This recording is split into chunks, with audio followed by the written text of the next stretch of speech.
Happy Monday. Happy Monday. If you're on your commute to work. Oh my God. Have a good day at work. Safe. Drive safe. If you are at home, cuddled in bed, have fun, be comfy. Get cozy, have some coffee. What's up? Where are you guys at? Yeah, where are you at? It's Monday right now. I'm at the doctor's. Not right now while recording this, but I will be when this is out. What are you doing right now on Monday? Well, you should explain. Oh, yeah. Come on, you can't just drop that and be like, people are going to be like, what the fuck? Are you okay? I am at the doctor's getting a full functional medicine body test. I'm testing a few things. I don't specifically know as of now. I will know by Monday, but we're obviously pre-recording this.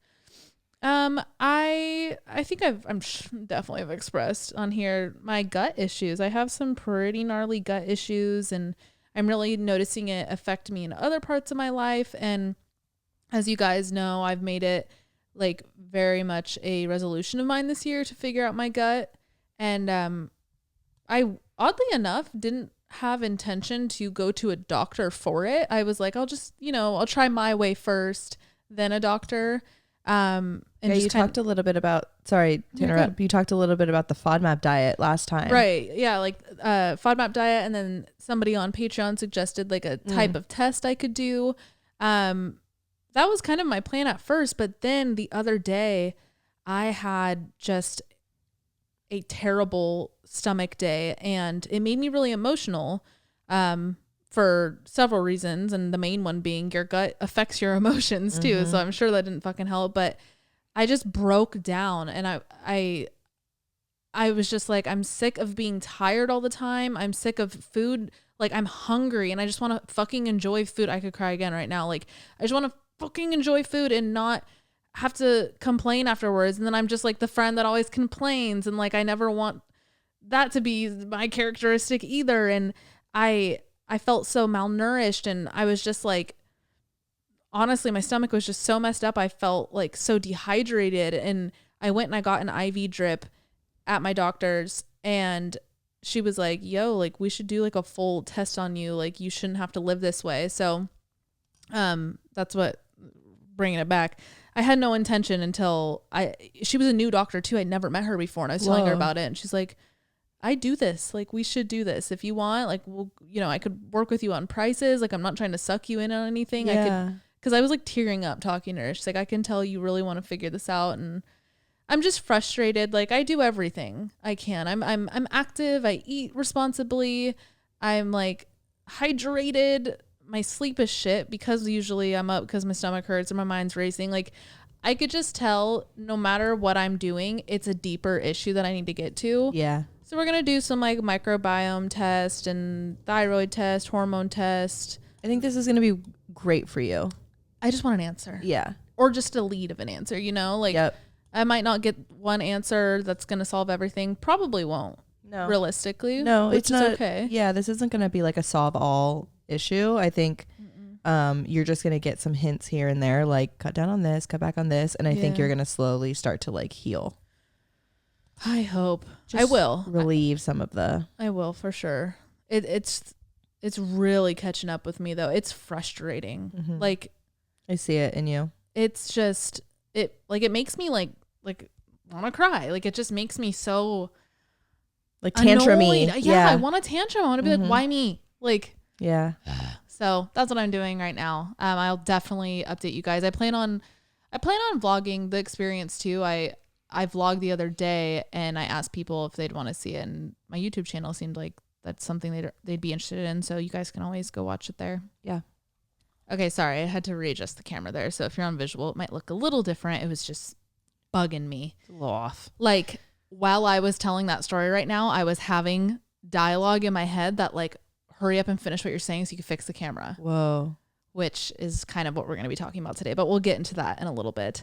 Monday, I am working from home. I'm probably on the couch with Bash. I just fed Bash and let him out and made myself a cup of coffee, and I'm going through weekend emails right now. So classic Monday. Classic Monday. Work from home vibes. What'd you do this weekend? Oh, I want to I went on a good old fashioned date. Yeah, told the class. We were okay, I went on a date with a guy who I've kind of known for a minute now. He's just like kind of part of the friend group. We got a little flirty the past couple times that we ran into him, just like out at like birthdays and stuff. And I was talking a little bit about this with Leanna because she recently had a similar experience, but this is the first time I've actually been on a, like, he planned the date, he made the reservations, I'll pick you up at 8. Right. It's a movie. Yeah. He was all dressed up. He sent a little selfie. He looked so good. And we like looked so good together. He's so handsome. We went to like, wait, sorry, can I interrupt real quick? Please do. Okay, you know how when it was like 7:30 or no, like 7:45, and we were all sitting in the living room like waiting for him to pull up, and we heard a car pull up. Yeah. And then like 10 minutes later he called you to say he was there. Leanna was saying that we think he was like waiting outside. No, because I walked out and he was still pulling up. Okay, never mind. But it would have been cute if he was like, okay, I'm not gonna call you yet. Like, I'm gonna park here and like, because like I feel like guys probably get those jitters too. I didn't tell you about this, but okay, wait, I'll get there. We went to like a really nice steakhouse, and this guy's a vegetarian. He doesn't eat meat. He recently stopped, so which like I enjoyed. He like appreciated that I still ordered a steak, like despite. He even said like, I appreciate a good steak, I just don't eat it right now. Mm-hmm. Anyway, we went to this really fancy steakhouse. It's called Mastro's, and he took me to the apparently like if you go to the Beverly Hills location, the penthouse is a completely different reservation. Oh, I didn't know that. Yeah, so like there's the whole downstairs, and then we went up to the host stand, and he's like, "Hi, reservation for blah blah blah," and then she like looked up and she's like, "Okay, we'll take you to the penthouse in just a minute." And we went up like to a separate Did he not know either? No, he fully knew. Oh, gotcha. Okay. Yeah, because we waited next to the actual restaurant, and I was like, "Is it actually different?" He's like, "Yeah, we're gonna sit down here." I was like, oh, fuck. Okay. I love this. Yeah. Like he planned the whole, like he went in, and like how it was planned was I had posted on my story just like a piece of cake from a restaurant we were at the night before, and he responded to it and was like, that looks pretty fire, but and I was like, oh yeah, it's the best cake in LA. He's like, nah, the one at Mastro's is. And I was like, oh fuck, I've never been to Mastro's. And he was like, perfect, now I can take you. And he sent me a screenshot of reservations for the next night.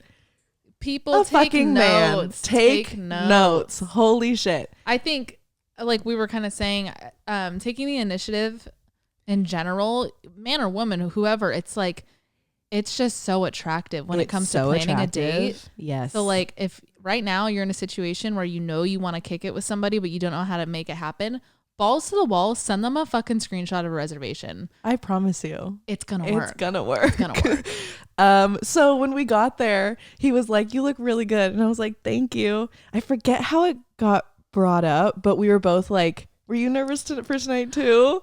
And we both said we were really nervous. Oh, it was cute. It's cute when I'm like really blushy. It's good. I was when I was getting ready, I kept like smiling, and I was like really excited. And Leanna looked at me and she was like, I haven't seen you this smiley about anything in a minute. Yeah, you're like smitten. I'm smitten. Yeah. And like I know nothing big is gonna come from it, because I don't want to say big. I know nothing serious is going to come from it, because obviously we're moving to New York, and I like that expectation. Like just fun. It's just fun. And it's not like I'm like, ooh, is he the one? Like, is this going to be something crazy? We're literally just having fun right now. You're literally just dating. You're just dating in your 20s. Holler. I love the nervous thing. It's so cute. It's like we're just big kids getting nervous to go see a cute boy or a cute girl. Like, oh, I love it so much. It's so cute. I'm so excited for you. It's fun. Yeah, he's a cool guy. He's definitely like friend approved, which I feel like is all that matters. Like, right. He's fucking dope. I'm so excited for you. So I'm gonna take him to the restaurant where I had originally posted the cake on my story, and I'm gonna like treat him out to dinner. Good. I'm gonna get him the cake, and we're gonna like do a whole. You should go to Black Market Liquor though. Like, get that cake over Tess. But I want, like, Tess is our spot. Like, I want to take him to Tess. Do Black Market another time too. And so he can have the two both. cakes and you can tell him the story. So the story is Black Market Liquor in Studio City has this dessert called the date cake. It's called something else now, but it's like the most beautiful, just like spiced cake with the freshest whipped cream and like flake salt. Oh man, it's so good. You're right. That one's really good. No, that one hits 10 times harder. But dinner wise, like I want him to taste like the bread. Like we had a whole thick conversation about bread and butter. Oh yeah, no, go to Tess. Yeah, we're gonna go to Tess. Tess is the other restaurant we go to a lot that has a similar cake to that, and we tried it the other night, and it's definitely up there. It doesn't hit as hard as Black Market Liquor, but it's good. It comes with ice cream. Yeah, so it's just like a little bit of a different vibe. It's like more fun. It packs a punch. It does pack a punch, but then like. Oh, the one at Black Market Liquor is just like, it's a lot more moist. There's a lot more like of that sauce. Yeah. With your bite. It just depends. It's just different. They're both fucking good. I would eat them both to the face right now. Oh, you know what we should order? Like just order from each place and like maybe go pick them up so we can do like a side-by-side taste test. Smart. Fun. Would need to be quick though. Quick. Like both of those need to be eaten. You know what? I'll go pick up Tess. You pick up Studio City, so we can get them at the same time. You know what I'm saying? Yeah. And we'll like meet halfway. But okay, we can talk about we'll this. Figure it out. We'll figure it out. Actually sitting here trying to plan like I'm stressed. Yeah, it was really fun. It was good. A very, very, very successful first date. I don't know. I want to go on a date. Yeah.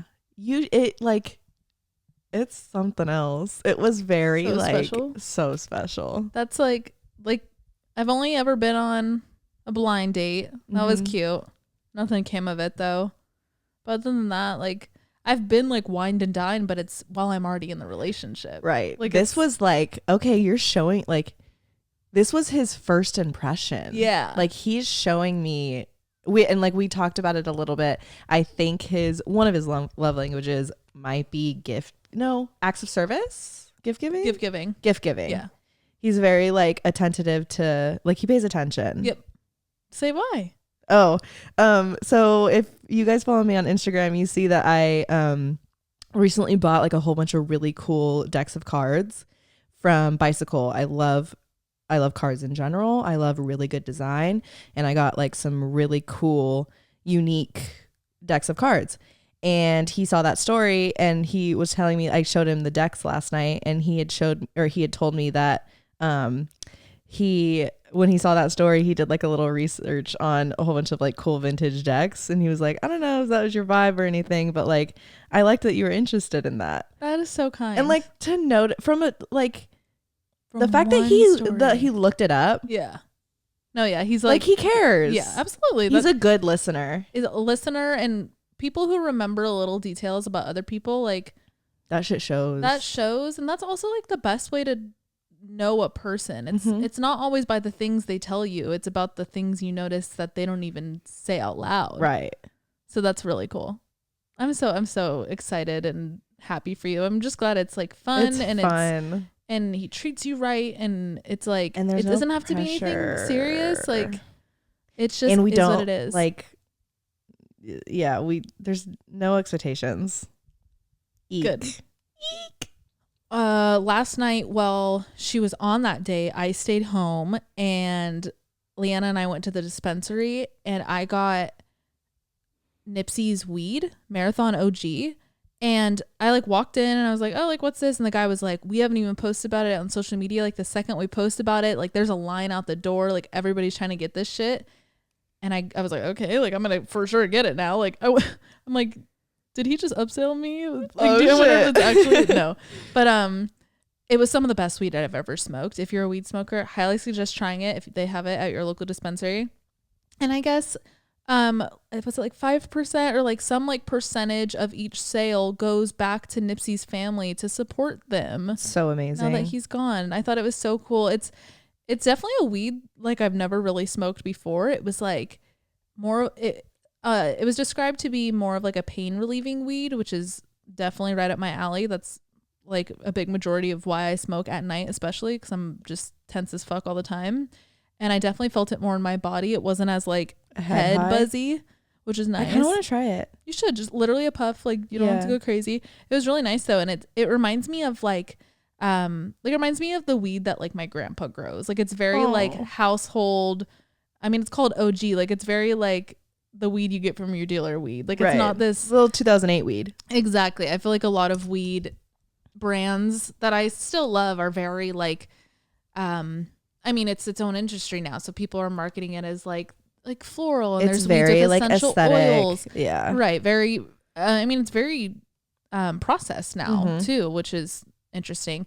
I was also thinking like weed is so crossbred and processed now that like I feel like things that are labeled indica, sativa, or hybrid, like technically everything's a fucking hybrid now at some degree. But yeah, I thought that was really cool. I might be the last person that fucking knew about this, but there was a lot of, I posted about it on my Instagram, and a lot of people were like, holy shit, you got it? Like, oh my God, I've been waiting for weeks. My dispensary never has this weed. I was like, you should have got the guy's number and been like, you should hit me when it comes back for sure. No, I will. Or I'll follow them on Instagram or something. But it was really, really good weed. Oh, another little update. I am starting to sell my shit on Poshmark. I'm trying to downsize my closet like no other before we move to New York. I'm sure you'll, if you want, you can even list some shit. pieces on there. Yeah. Just Chris and Maxie on Poshmark. Not sponsored or anything. Just like throwing it out there. I listed just like for shits and giggles, listed like 5 or 6 pieces, and they sold out so quick. I was like, wait, I don't know if hours. Yeah, but like I don't know if I'm ready to get rid of these clothes, but now I really have to. Yeah. It's so hard for me to get rid of shit, like clothes especially. I get so emotionally attached to like the memory I have in it and everything. Yeah. But yeah, just throwing it out there if you guys ever want to check out my Poshmark. It's gonna be good. You're gonna be I mean, you say all the time, we both do, like we have so many clothes. You're gonna feel so refreshed once you have like a clear closet And light, and have room for things like right. When I got to the point where I could like actually move my hangers. Oh, I can't do that. I have to this is my little thing. I need to get a shirt.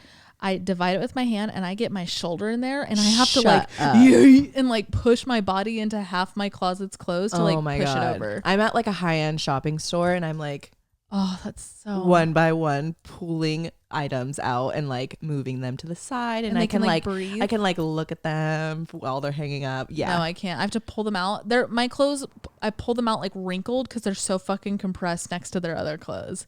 I have to get rid of shit. Oh my God, this is good. This is great. It'll be good. Do little drops. Yeah, I'll do little drops in my closet. I mean, I'm biased, but they're all great pieces. They are. You have impeccable taste, and you keep really good care of your clothes. Yes. So I promise everything that I'm selling is still in good condition. Everything. I won't sell any like shit. No. Shit. But yeah, just something out there. Cool. I have been trying to get my hair in like, I've been on this new, okay, first of all, it started on TikTok, of course. I've been seeing a whole bunch of people who wash their hair like once every 2 weeks. Mm-hmm. And I'm someone who washes my hair, if not twice a day, at least. Really? Sometimes in the morning and sometimes at night. Fully washed, shampoo and conditioner. Yeah. Whoa, that's not good. Yeah, I got I stopped doing that a minute ago, but at least once a day. And I got to the point where now I can wash my hair. Well, I've been trying to wash my hair just once or twice a week. And I just watched it yesterday, so it's not a good example. Right. But I was super greasy on my 7th day, but I managed with some dry shampoo, and I did like a little routine. I'm not usually like a product girl, but I think I'm going to be a hair product person. So if you have any recommendations on how to actually train my hair to so I can like only wash it once or twice a week, send me some recommendations, because I have no idea where to even start. I've just literally been like not washing it and then trying to brush out the grease and use dry shampoo and like a lot of fucking updos. So we'll see where it goes. I need to get on that too. It's just so much better for your hair. It's so much healthier. And you know what I realized? I spend a lot, like I used to buy or regular shampoo and conditioner, but now I'm trying to buy like a slightly better good quality. Yeah, good quality, better products, and it's kind of expensive. Very. And when I wash and wash and shampoo and condition. When I shampoo and condition my hair every day, it's like I buy new product very often. Yeah. Because I notice all the good quality shampoo and conditioners, they're in tiny ass bottles. Like they don't come in like the big Pantene bottles anymore. So if I want to do like the Olaplex shit, But now you can, because you're only going to use it 3 times a month. Right. Maybe that. Oh, that's sick. That makes sense now. Yeah. I need to get on it too. My thing, if you have any tips for this too, my texture is very much like my only hairdo. Like I just air dry and I let my texture do the talking. If I sleep on my texture though, even though my hair is not dirty the next day, like I have to wash it to reset my texture. Yeah. Or that's when I'm wearing beanie right now. I mean, I'm scraggly right now, so this doesn't count. I literally just woke up, but I'll do like a beanie or just I almost said lowercase buns. Lowercase. I pictured buns. like really bad squishy buns. And that's what I have to do when I have dirty hair. Whoa. But then something Alex and I both started realizing about our hairline, we do the middle part sleek bun too much. Hey, I'm getting a bald spot. We're starting to fucking bald. You know what? I saw a TikTok the other day. It was this girl and she was just like sitting there. She was like, I'm convinced that if you cheered or if you cheered or danced, you are now balding. Yep, and you have the same like receding. This one, and she like pulled her hair back, and I was like, "Bitch, I have that." Yep, I have it too. It's from like those god awful slick back buns that we did not be doing with the fucking curlers in the ponytail. Yep, and my mom was ruthless. Like she'd like, oh yeah, I'm like losing hair. That was tight. Age. My forehead was pulled. My forehead line was pulled back to like here because of that. Exactly. So any tips would be great. Yeah. Thank you. Okay, let's do song of the day and what we're wearing. Okay, my song of the day is When You Loved Me by, I think it's Heather. Yeah, Heather, but with no A. So it's H-E. Like Heather. Heather. It's maybe it's Heather. No shot. It's H-E-T-H-E-R. Really cool cover art too. Heather? Heather. I'd say Heather. I really want to know. When You Loved Me, and the U is not spelled out. It's like a letter U. So angsty. I'll have to give it a listen. My song of the day is Love Bug by the Jonas Brothers. Sick. Have you ever heard it? It's a new one. It just dropped. I'm wearing, these sweats are Leanna's, and these are, whose socks are these? Woman? Boohoo. Boohoo. And then I'm wearing, you guys, I've been wanting to wear this shirt for an episode for so long. I got it like months ago, and every time I go to like, okay, wait, I'm gonna show my new shirt, I like put on a sweatshirt or something. Yeah. It is Cautious Clay's. I have 2 Cautious Clay shirts now. His Deadpan Love album shirt, and the back. Wait, I really want to show the back. Can you read it for me, Kristen? The back, it says Cautious Clay with this cute little flower, and it says, "This love is so costly, it's killing me softly." Oh, from Wildfire, my favorite song from the album. That's so cute. This love is so costly, it's killing me softly. Have you heard it? I hit the note. You sounded on key. That was good. Actually? Yeah. But I also haven't heard the song. No, you've heard it. Wildfire? You've heard it. I promise. Oh, I have to do what I'm wearing. I'm wearing a blankie from our living room and then sweats underneath it. It's this brand. They're just like these gray sweats. A really good quality though. It's called, I don't think I've seen those. Are those Target? No. I told you about them. It's called For Days. Oh, yes. And this brand is really cool. So whatever you buy from them, they give you like a return label to send the clothes when you're done with them so that they can repurpose them. They also accept other clothing too. So sick. So they're taking down all these like fabrics, textiles, and completely recreating new garments and whatnot without adding more crap and creating more shit that doesn't need to go into the landfill. So very cool. You know what you should do when you do your like closet clean out is things that you wouldn't want to resell to people on Poshmark. I'm gonna send like the fabric to them. Yeah, I have 2 labels, so I'll be able to send like 2 big ass boxes of just stuff, and hopefully they reuse it. Cool. This sweatshirt, God, I forgot the brand. I don't think this is the brand, but it just has like a big like planet on it and stuff. Is that from? I bought this years ago. I did like a supporting small businesses video, and I ordered it, and I forget. I completely forget. Oh, I think it's like the box of like vintage items, like the mystery box. No, it's not that. And then my beanie is Liquid Death. It's one of my favorite beanies. I love it so much. Sick orange. Oh my God, there's hair in my mouth. Okay, let's get into today's topic. The other morning. How did it get brought up? I don't know. We discovered that we might be a little late to like the trend game. Like I think there was a big boom of what we're about to talk about on social media about a year ago. But Kristen and I were talking about how we're I think I had asked you, are you a visual thinker? Mm-hmm. I asked you to picture a red ball in your head, and I asked you like, to what extent could you actually see the red ball? Yeah. And I can fully see it. I could see it. I could see the texture. It's 3-dimensional. I can hear it. I could touch it. Is it like you're seeing it with your eyeballs? Yes. That blows my mind. So what we're getting into today is there's people like me. There's people that kind of see it. There's not just one or the other, because there's also people that see it like very like low exposure.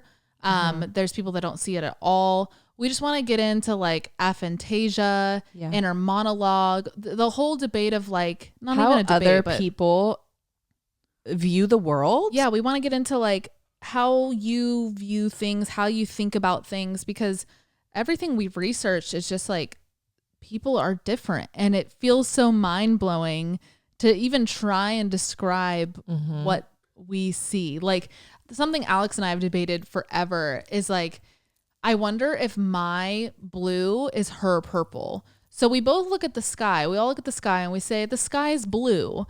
But if we took out the swatch of how I see the sky and the swatch of how you see the sky on a piece of paper and had an AI robot with perfect vision look at it, are they different colors? But we both call it blue because growing up we were told the sky's blue and said the sky is blue.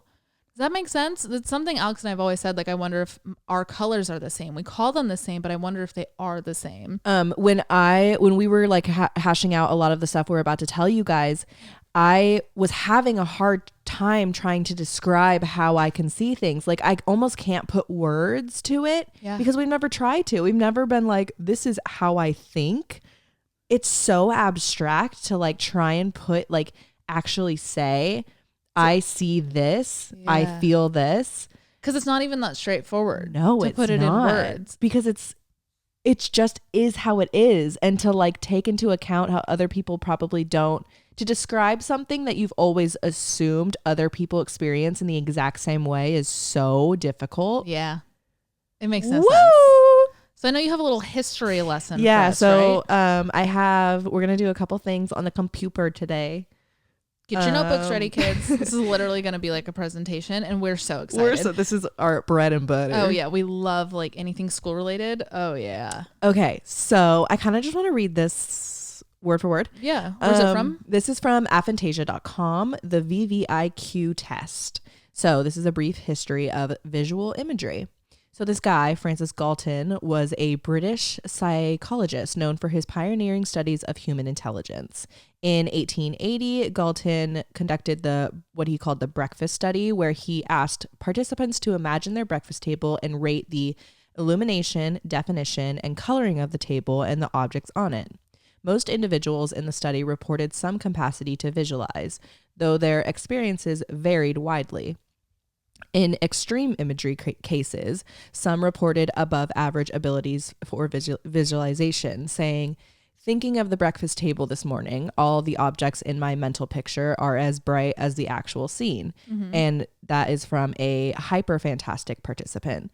To Galton's surprise, some described a strikingly different capacity.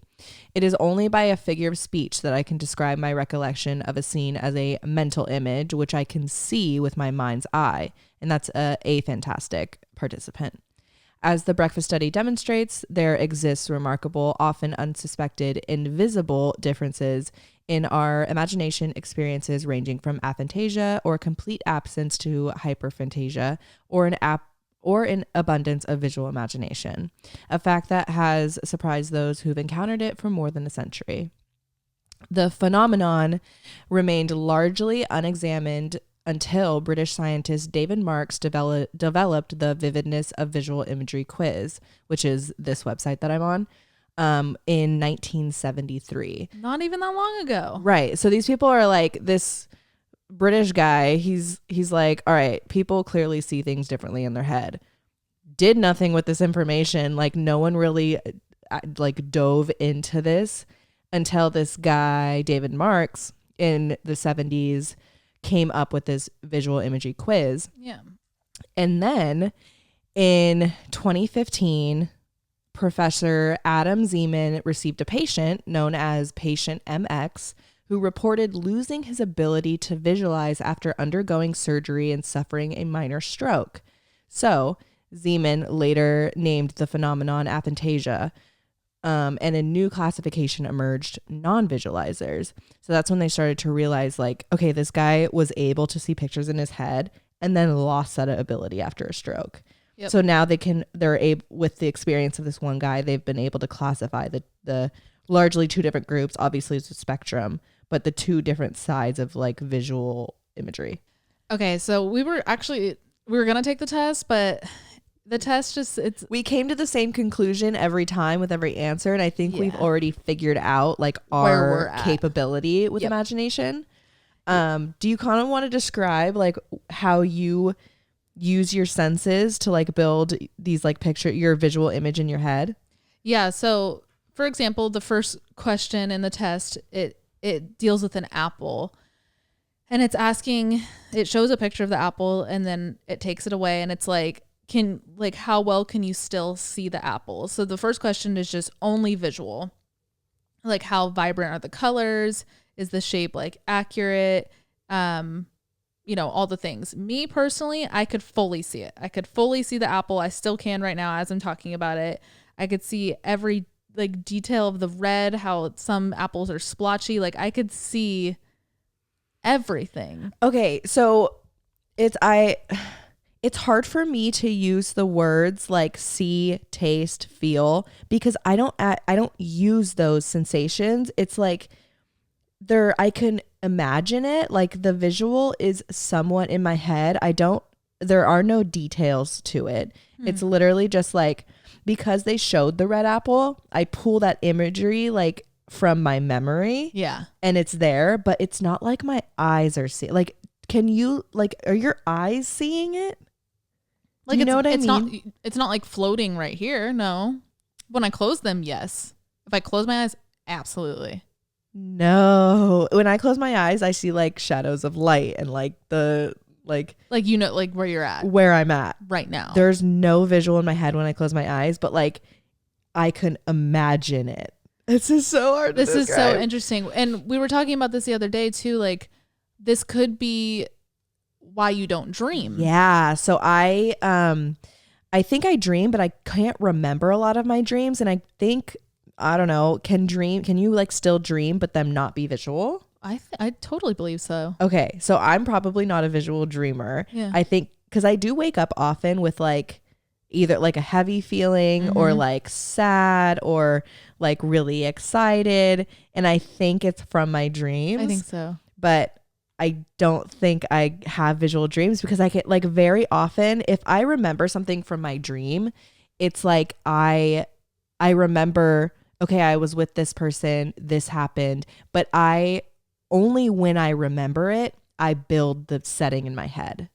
And do you think you're just building it to build it? Totally. Or was it actually what it was? Totally. That's so interesting. Because I can't recall the visual details of my dream. It's the feelings. Ever. It's the feelings. Who I was with, what happened. Like, it's a fact, but you couldn't like draw it. Only now am I painting the picture of my dream. Because like I'm asking you to. Right. And that's another thing too, like with this test, like, did you only see it because it was just on the screen, the apple?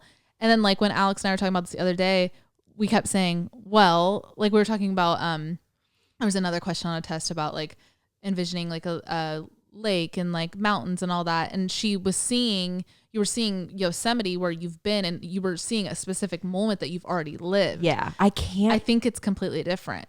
Yeah. I think like that's memory and that's obviously its own thing. And like, I'm glad you have a memory. Right. But like, whoa, it smells like toast. You smell that? Yeah. There's a really weird noise happening upstairs. Something weird's happening outside.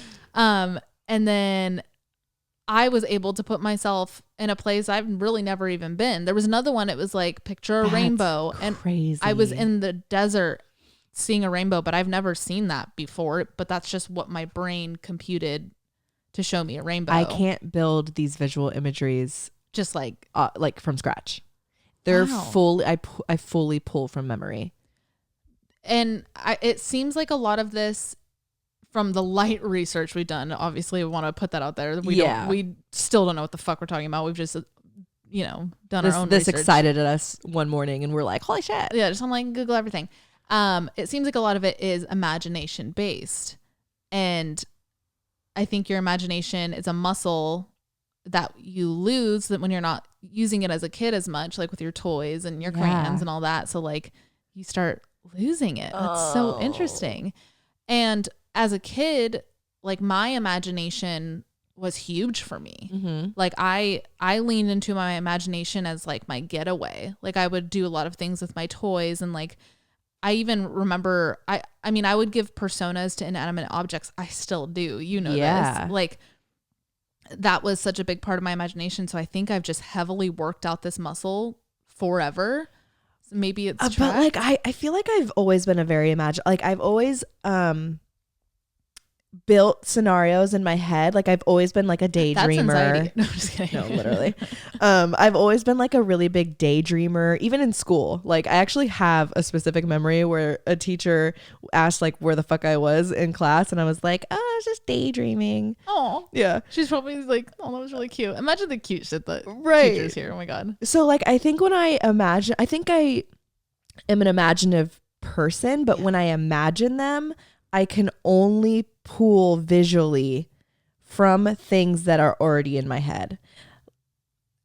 To me, or at least the narrative that I'm speaking right now, that's not what I mean by imagination. Imagination is like pulling these new things, not things you've already experienced. They're not things I've already experienced per se. It's like if like I'm building this new scenario in my head, right?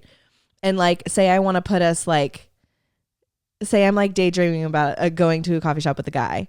Like I pull, even if like he's never been to this coffee shop, like, okay, coffee shop archive. Visually, we're at Bluestone Lane. Okay. Like I'm not going to build a fake coffee shop in my head. Does that make sense? Okay, that makes sense. Yes. Do you see what I mean? Yes. But I also still don't know what the fuck I'm saying. I don't know. Right. I don't know. I feel like this whole episode is just, I don't fucking know. I don't get it. Because we'll never be able to describe how I see it versus how you see it. No. But it is different. It's, oh my God. It's so different. And we also discovered that like when I am seeing things like in real life, when I look at like, I'm looking at our garage right now. I'm looking at our garage door. When I see that, everything else, this could be like part of my vision impairment, but like everything surrounding is non-existent. Yeah. So we tested this out. When I look at an object, I see the color and the dimension of everything around it with my peripherals, with everything my retina gives me. With detail? With detail.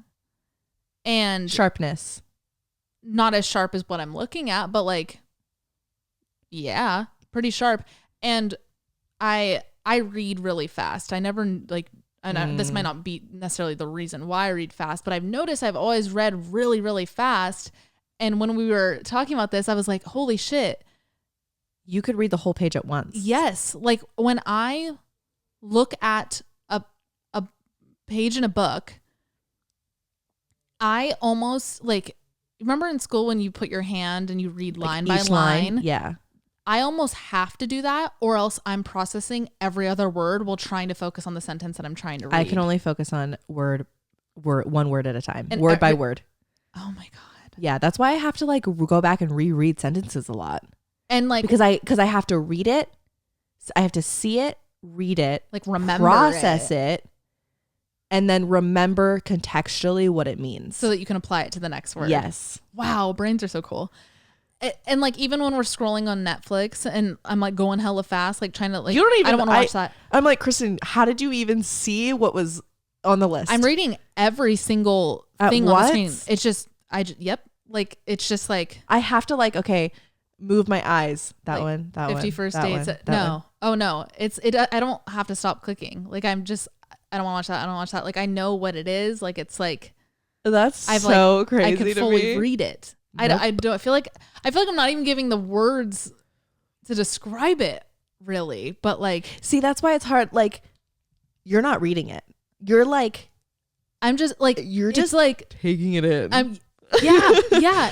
But like with knowledge, it's not just like in one ear out the other. Like, I know what I'm looking at, but I don't have to give it too much attention. That's a good way to put it. That's crazy. Like, I have to hyper focus on every detail in order to contextually put it together in my head. So kind of back to the dream thing, I was looking up if people with aphantasia dream, and a lot of people with aphantasia say that they're like exactly what you said, their dreams become moods. And the study that I was reading that said that was also saying they had like half the people with hyperphantasia.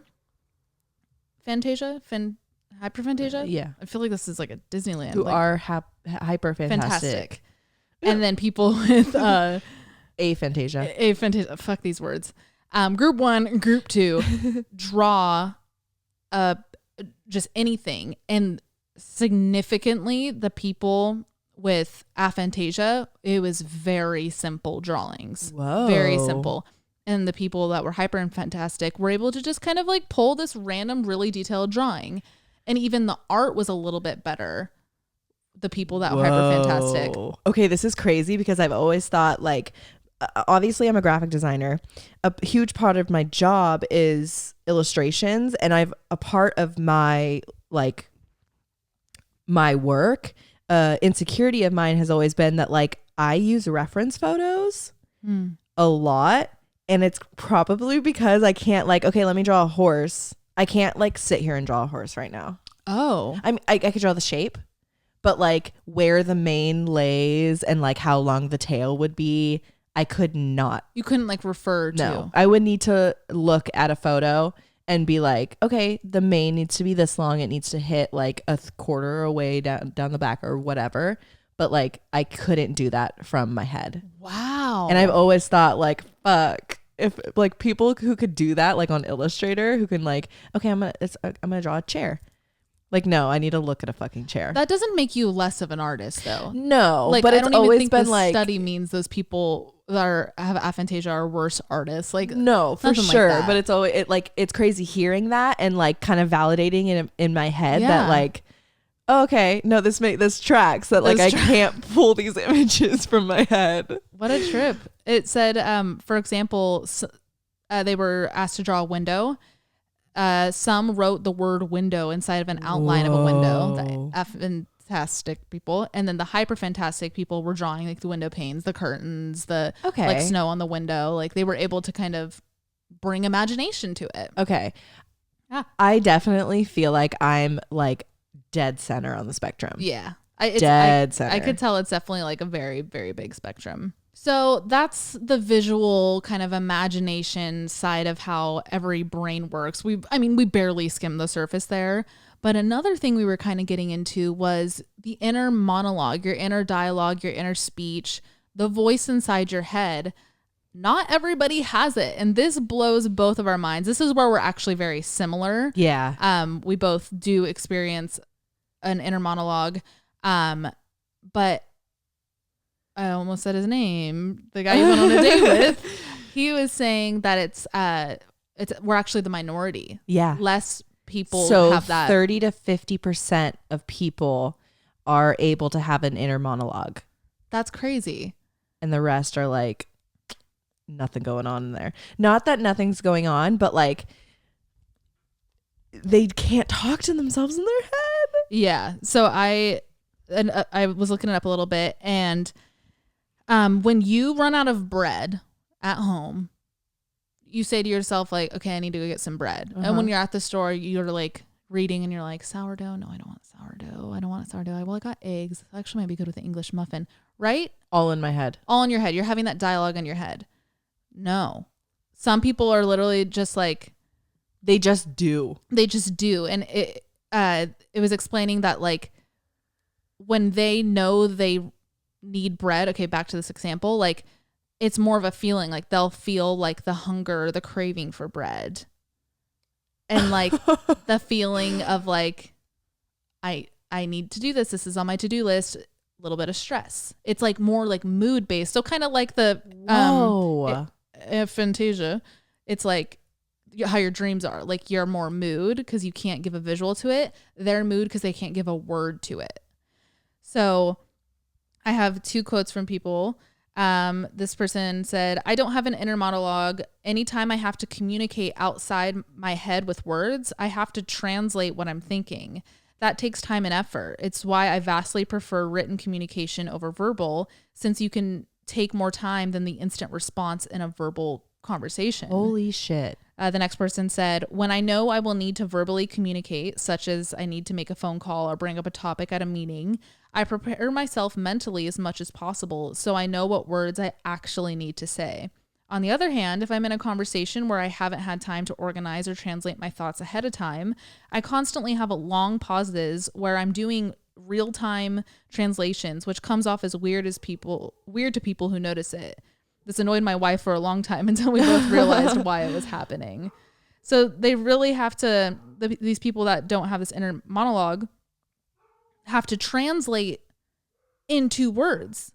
Like words aren't just, like when I'm about to go up to someone and I'm going to be like, okay, let me introduce myself real quick. Right. Hi, I'm Alex. Like that, I said, I'm going to introduce myself. Hi, my Alex came out as a natural response. But like if I didn't think ahead of time, like I'm about to introduce myself, I have to like, maybe that example specifically, because that's way more common. That's probably a little easier. Totally. But like even this conversation we're having, like how we're just like boom, boom, boom, boom, boom, boom, boom.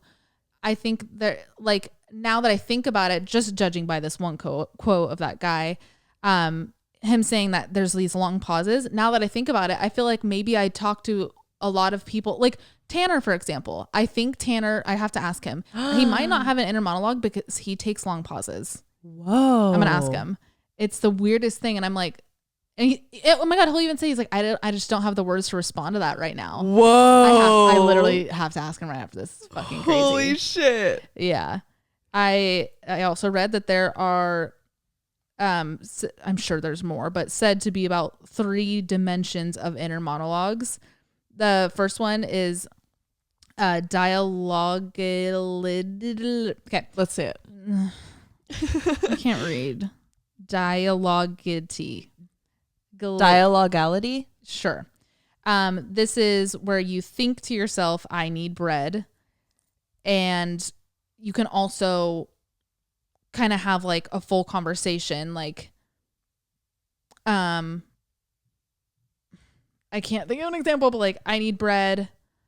And then I can like picture you saying like, or I can hear you saying like, oh, can you get me some bread too? And it's in my voice, right? Yes. Yeah. Exactly. The next one is condensation.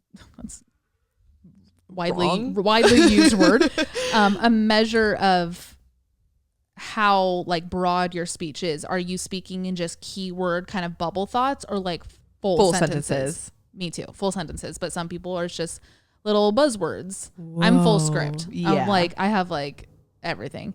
I'm italicized. Like I'm like bold. Like I have fonts. Like it's yeah, like no, like full, right now I'm thinking in a British accent. There you go. It's full script. And then this next one, and intentionality. Does your inner speech come on purpose or does it drift? Does it just kind of like pop in your head randomly? I'm definitely that. I think that's, God, you guys listening right now, or the people that know this the most, that's why I just don't stop talking.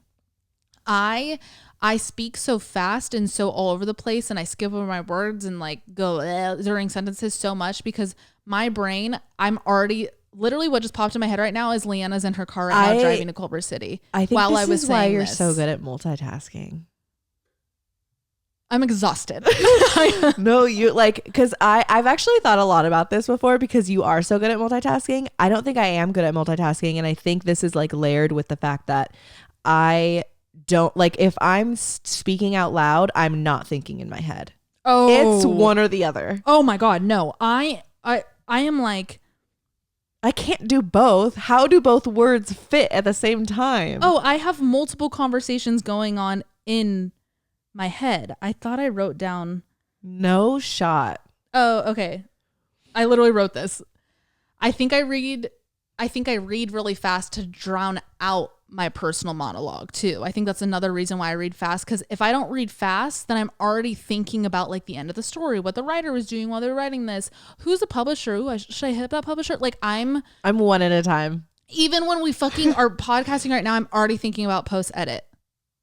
I think in post edit when I film or vlog anything, I'm always thinking about like, and not just like on a creative level. I mean, like I'm picturing myself edit and like, okay, like cut that out, but I'm picturing like me cutting it out. Now this is the only thing that I'm thinking about. Until I start thinking about something else, then it's like, it's my attention is focused on one thing at a time. That is good. That is good. That means you're putting your all into whatever's in front of your face. That's why you are such a focused, like intelligent person. But sometimes I feel like that it's keeping me away from like, that's why I think I blank a lot, because I'm not able to, now I'm probably going to fucking do it. When I'm saying a sentence out loud, I go word by word. And sometimes I forget what word is supposed to come next and like the context of what was before. And that's why I fucking brain fart all the time. I still brain fart, but that's a whole other thing. But like, even while you were just saying that, Alex, I was just reading my notes. But I hope you still felt like I was fully listening. I can't do that. And I think that's why you guys do that. Yeah. Oh my God. Especially if she'll do it while we're recording, it's obviously always cut out, but she'll like, just like naturally, something pops up on your phone and you kind of are looking at it real quick. She's checked out. She's completely checked out. And but it's not on purpose. Oh, no, a lot of people think I have like selective hearing. Like, and no, it's just, well, that's what it is. Yeah. It is your selective hearing. But it's not because like I'm tuning you out. No. It's because I could only focus on one thing at a time. Because you have selected to focus on the phone at the moment and you're not listening to everything else. You have selective hearing. Yeah. But like, it's not like in a fuck you way. Right. I would never take it that way. God, no. God, no. God, no. But that's why you guys are like, she's not listening. No, but you're not. You're not. Quite literally not. God, that's so funny. That's crazy to like put the two and two together. Like now I've developed a reason in my head. Yeah, that's nice. It's cool. That is really cool. I'm not like, because I've kind of gone through like, whoa, am I just the kind of person who like, you're like, am I a bitch? No, literally, like, do I just like not listen to people when I don't? I've gotten to the point where it's like, Alex, do you not want to listen to this person? Aww.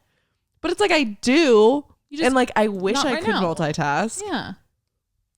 But I can't. But on the contrary, like I also wish I could just be more present in what I'm doing. I'm always thinking the next thing, and on every level. And I feel like with the way I'm describing it right now, it's coming off very like, oh, I'm just like always thinking about my job, or like always thinking about like how I can improve myself. It's not like in such a big motivational big way. Like it's just quite literally, it doesn't stop. It doesn't stop. The conversation doesn't stop, and I will have multiple conversations constantly. Like I can't slow down. Like I can literally fully, can't even put it in words. I don't know. Like okay.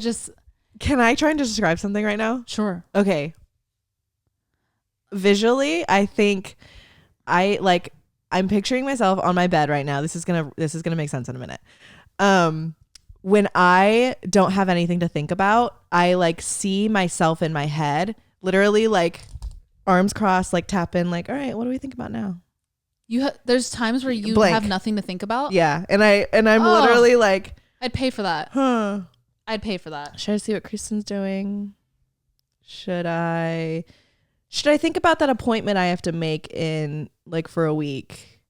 Should I like it's not like I have to pick and choose what I'm about to think about. Oh my God. Okay. So to that example, I'm thinking all of those things at once. And it's almost like I'm in a ballroom. How do you picture this, Alex? It's ballroom chatter? Constantly. Picture all those conversations you just said, the appointment, go talk to Kristen, all that. But there's 5 of you saying it all at the same time. But how do you not drive yourself crazy? Oh, I do. This is why I don't sleep. This is why I smoke weed. Holy shit. This is why I talk so much. Maybe this is why weed freaks me out, because it brings that out. Yeah. No, literally. And that's why I feel like when I smoke weed, I forget if I said something already. Yeah. That's common. Yeah. But like it makes sense in my head. Like it brings it out of me. Let's smoke tonight. I kind of want to see. I mean, I'm already ahead of you. Like, absolutely. Whoa. So as I've said a million times before, I am in EMDR therapy, where my sessions personally, I don't know if it's like this with every person who's in EMDR. It is very visual. My therapist will ask to like kind of plant me into a situation we're trying to reprocess. So say we're trying to reprocess a memory where Alex popped a balloon in my face and it scared me. She'll ask me to go back there and I'm fully able to bring myself back to that memory. Did I do that? No. Okay. That was just an example. You're like, I'm sorry. Like, wait, is this something you actually worked through? I spent 2 years just working through this soul memory. No. But I could go there and I could see everything. I could feel it. I can hear it. I can hear the chatter behind you. I can hear the party we're at, where the balloon's at. Like I can hear, see, feel, smell everything, feel just everything. And I want to ask you guys, if you are aphantastic, so not like me, and you're in EMDR therapy, how is that for you? I've never connected why EMDR works so well for me. And I'm sure there's a plethora of reasons why it works well for me and my trauma and all the things, but I wonder how that would be with somebody who couldn't take themselves back there. I wonder if your therapist considers whether or not this person, like, is she aware that maybe you are a visual person and that's why it's working? And I'll ask her. Yeah, ask her if it ever popped in her head as to like why she suggested this method to help you. I will, because now that I think about it, when I first inquired with her, we did a consultation. And then at the end she said, I think you're a good fit for EMDR. Okay. So maybe just not everybody is. I wasn't declined, so I don't know. But yeah, I mean, when we did, I might have talked about this on here before, but my first session with her, she had me do like a float back of like most recent traumatic event to like earliest that I can remember. My eyes were closed for a solid like 45 minutes, walking through each memory, trickling back, allowing my brain to literally just like go into these memories on a timeline. Like I wasn't forcing anything. It was just happening. I couldn't do that. I would have to say, okay, try and find this memory. Well, once we opened like a trauma box, then it's like you start thinking about like where that stemmed from. Your brain does a lot of the work, or at least for me it did. But so yeah, my eyes are closed for like 45 minutes, and I noticed my like the visual, like I was getting shorter too. As I was going younger, I was actually seeing these memories from the height that I was during that memory. So it was like it actually happened. Like you were pulling exactly what had happened. Yes.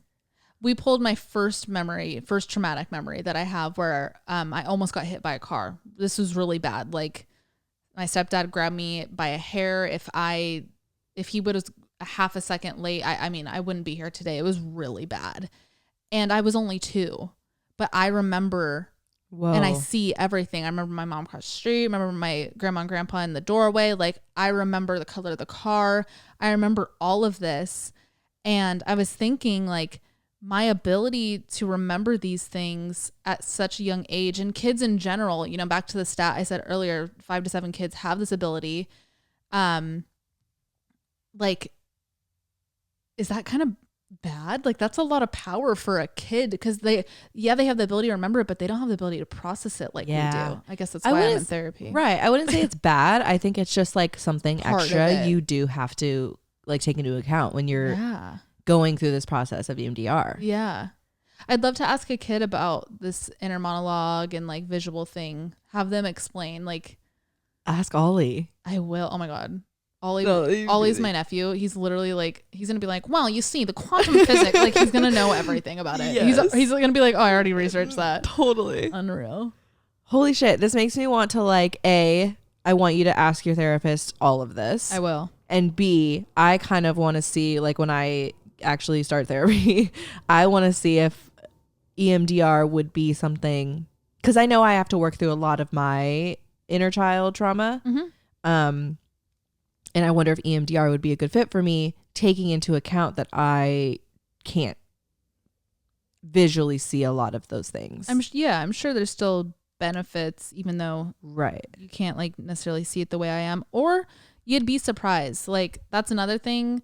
EMDR has also pulled things in and out of my head that I need, like out of my control.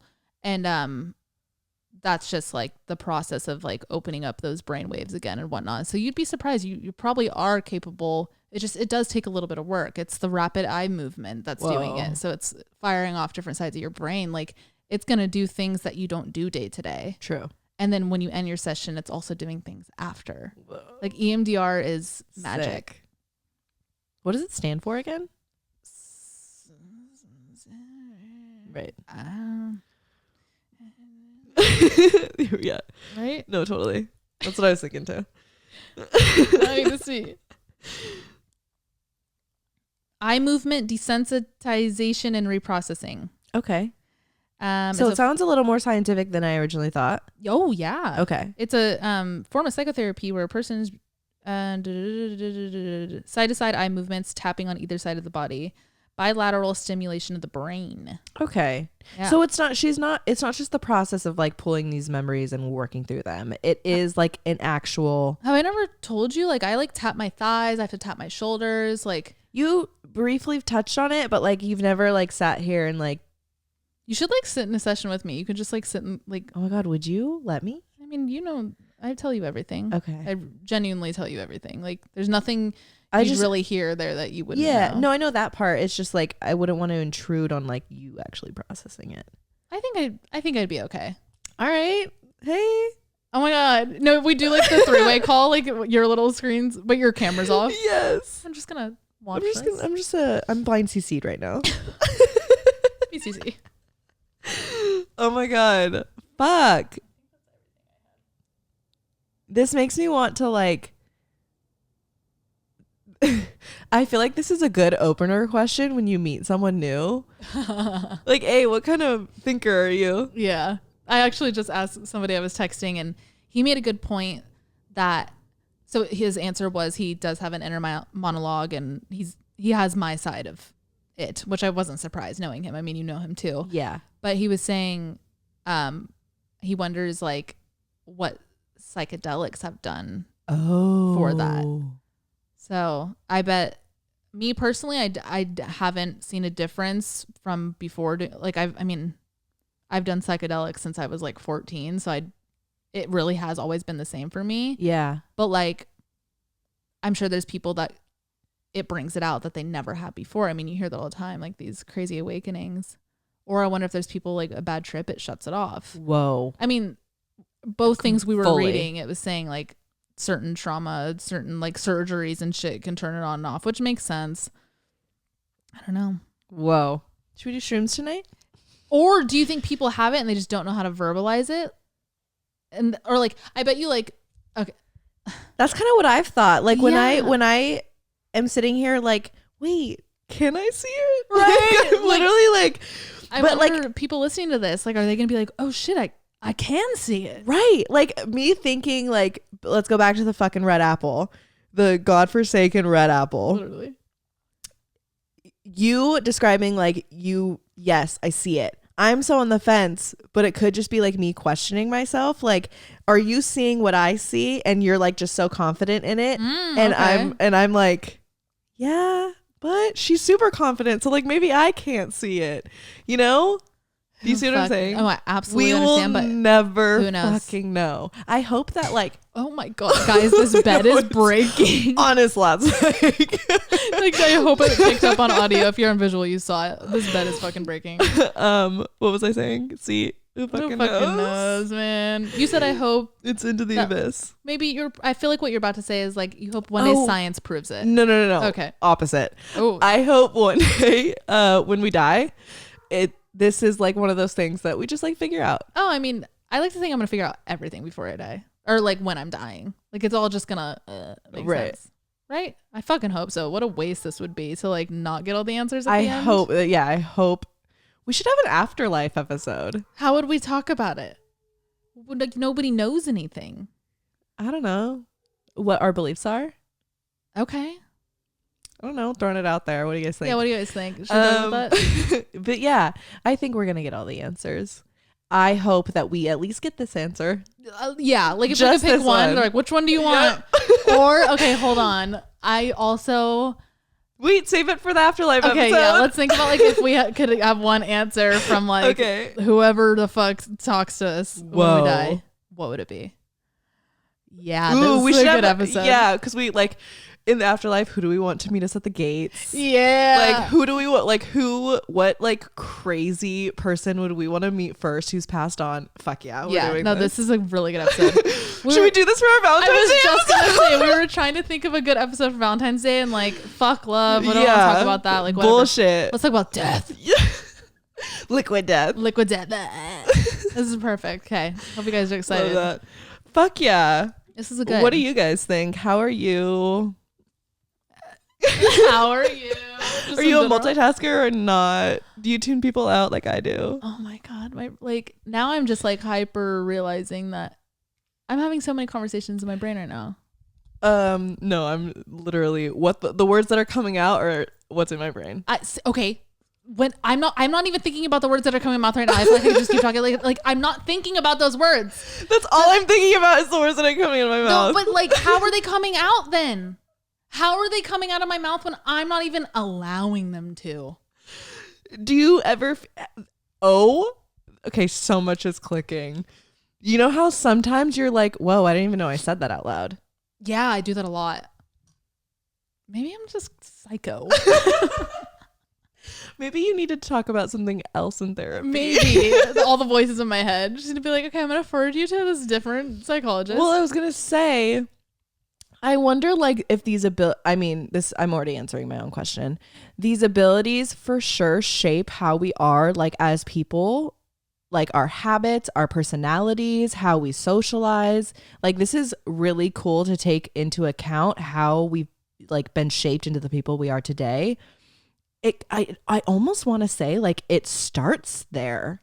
Yes, I didn't write it down, but to your point, the article I was reading was saying how it does come through as personality traits too. Like, whoa, you know, maybe someone with a really fast inner monologue like me, like that triggers more anxiety, or you know, can statistically trigger more anxiety because I have so many narratives in my head. Right. Whereas somebody who doesn't have that inner monologue, not saying they just don't have anxiety at all. I don't think they necessarily live these peaceful lives just because they don't have a dialogue, but it's a different type. Right. It's their more definition physical. of like overthinking isn't our like we're not like we keep ourselves up at night with the words in our head. Like I wonder how their version of overthinking, like their gut feeling that they get, or like the I don't know, the other ways that they feel this anxiety, how that may keep them up at night. Yep. And it's all like we all deal with it, you know, the same, but where is it stemming from and how does it affect your day-to-day, your personality, how you take in emotions, how strongly do you give power to those inner dialogues? That's a big thing too. Like, because sometimes I'll have these thoughts. I'm like, where the fuck did that come from? And then I bring my spirituality in it. And I'm like, did that come, like, was that random pop up in your head, like your spirit guide trying to tell you something? And then my anxiety starts. Do I need to listen to it? Or was that just like anxiety talking? Because like the way I look at when something about like anxiety induced comes in my head, I'm like, ignore it. That's your anxiety speaking. It's not the truth. But then I'm like, wait, what if it's my spirit guide? Whoa. I'm fucked up. No, I literally have a headache right now. Maybe this is why I can't like express my emotions the way that I want to. Yeah. That was, remember the quote I read? Like he was saying, like, and what I was saying with Tanner, like, it just takes a little bit longer to give it the words, to translate it. Yeah. That's valid. And if I'm not like actively translating it and like happy with how I've translated it, I throw it away. I don't say it at all. Because I'm afraid like it's not going to be understood, or I'm not going to say everything that I feel. Maybe this is also why, oh my God, you guys, this is crazy. Maybe this is also why I don't like confrontation, because I feel like I'm not going to get everything out that I want to say. I feel like that's a very common fear within confrontation, but you're saying like this is the reason why. Right. Gotcha. Yeah. I mean, it could be. This is the root of all evil and good. This is too much right now. Like, but then I'm so glad you guys before this episode. I was like, should we get like a little high to like really like spitfire? So glad we did it. No, I feel like we would have been like, I don't know, man, it's cool. Like we like wouldn't have cared as much, or cared too much. But then now I'm thinking like, I love debate so much. I love conversation. I love like in like the least toxic way possible. I love arguing a lot. I'll call it debates. I love debates. Like I feel like I could have been a fucking lawyer, because I think I'm like, when I'm talking to somebody and we're debating something, I'm already thinking about, while I'm still present and listening, I'm still already thinking about what I'm going to say next in like a formulated way. Honestly, I think we're just going to keep going in circles here. Now it's just, we've opened a can of worms, and I can't wait to hear your guys' side of things. Please go ham in the comments. Like, if there's any psychologists listening too, like, what, are we okay? Is this normal? You know what one of my biggest fears is? It like one day I'm gonna say something on this podcast, because we're both so honest with you guys and so unfiltered and all the things. One day I'm gonna say something that like I think is normal, and someone's gonna be like, I think that all the time. Need to get help. Yes. I think this is gonna be the episode that someone's gonna be like, oh. No, because I feel like I put you in check with that. You're totally good. You're fine. But I think that all the time. Like, but okay, are we both? Is this a safe thought? Right. Exactly. Like, I even think about the shit I say to my therapist. I'm like, is this gonna be the sentence? Is that's gonna make her be like, all right, I'm gonna call someone for you? Like,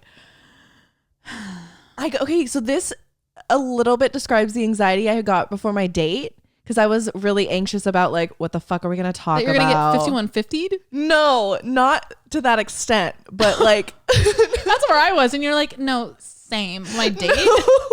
No, but I mean, like, am I gonna say something super fucking out of pocket that he's gonna be like, yo, what the fuck just came out of your mouth? I get that thought too, but then I let my confidence step in and I say, right, if he doesn't like what the fuck I just said, and if he's not with the craziness that this is, he can't handle this. He doesn't want this and like smoke. Thankfully, he fucking saw it. Yeah. Like, how often the crazy shit that comes out of both of our mouths. Right. When have we ever been like, somebody be like, whoa, you're weird. Thankfully, we surround ourselves with people who like probably are on the same wavelength. Because I think even on like a subconscious level, we're not even going to open our mouths to those things if we don't feel that safety with that person. Yep. A lot is happening. Sometimes things slip with me, but then like it spices it up. Right. And they're still in your life. Yeah. Right? Yeah. Okay, we have to go. We're going to keep, like, we will literally keep going. For Friday's episode, if you don't know, hey, this is Oddvice Podcast. I'm Alex Coe. I'm Kristen McAtee. We also have Friday episodes on Patreon. We have 3 tiers. All of the tiers, you get an extra episode where we kind of like dive in a little bit more. You guys can send in some of your responses to this episode, and we talk back to you guys. We respond to your guys' responses. So for Friday's episode, we're just gonna say something. Yeah, we're gonna Literally send in something, please. You already know what's up. Just keep the conversation going. Yeah. Like, where are you at? Maybe take a test, do some homework. Let us know what your results are.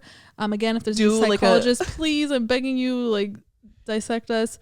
Let's just keep talking about it. I feel like we don't need to give a prompt. I'd like to think if you're this far in the podcast, something sparked in your head that you could talk to us about. And even if you don't support us on Patreon and you're here on YouTube listening, comment down below. Yes. We also will talk in the comments, all that. We appreciate your guys' support either way. No pressure. We feel like we never throw out that we have more exclusive content. So it's there if you want it. If not, thank you so much for just being a part of this and listening, watching, whatever you're doing. Right now. What? Right now I'm thinking about how we're going to like walk inside and go upstairs. I have to pee. I'm thinking about how I want to get in the shower. Like I'm just thinking. Okay. We love you guys. Have a good week. Happy Monday. And then when I do this like deadpan stare, it's when it's the loudest. What does deadpan mean? Just like when I'm like, okay.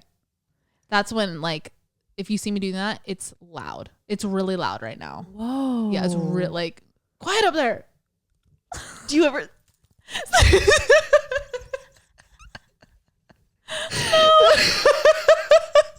That's why I wear beanies. Protection. It keeps them muffled. Okay, love you guys. Love you. Have a good one. Take your plan B. Bye.